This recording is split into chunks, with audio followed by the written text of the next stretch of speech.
To recognise it with its checkered pattern on it, and on the back of it it says "Follow me," and this is what the bomb crews will be doing. They'll be following that jeep on the runways just to get in a position to taxi and take off. Very important role indeed. The next vehicle is from 1937.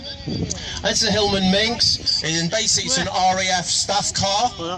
And this staff car will be used to transport important officers and senior personnel around the airfields of Britain during World War II. Bombardier Harris maybe come to mind. He will be transported in a vehicle like this. And this car was requisitioned from Darlington in 1938, and it was used as a staff car for 4-Group Bomber Group Command.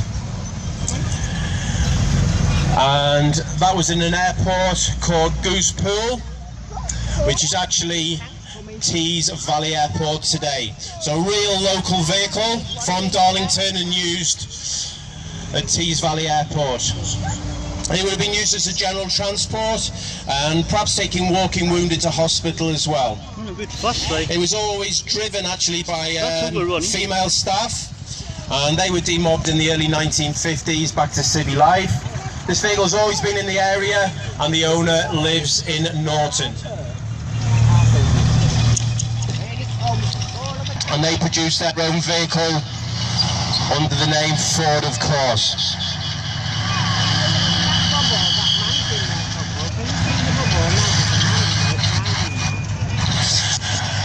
And the big Soviet tank, that's the iconic T-34. And this was the best tank in World War II. Cheap to make, and it was the first tank that developed the sloping armour.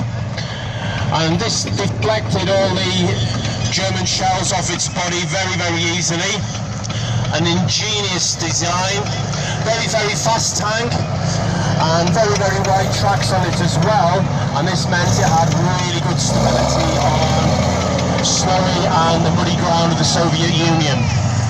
Excellent position for the turret right in the front there. And this is a T-34-85, a later war version. It's actually used in World War II by the Soviets. 85 is the caliber of the gun. A very, very effective gun was mounted on the turret. And we've got a classic shot there of the Soviet infantry actually mounted up on there. And this is how they would go to battle, mounted on the tank. And they would debus from the top of the tank into battle.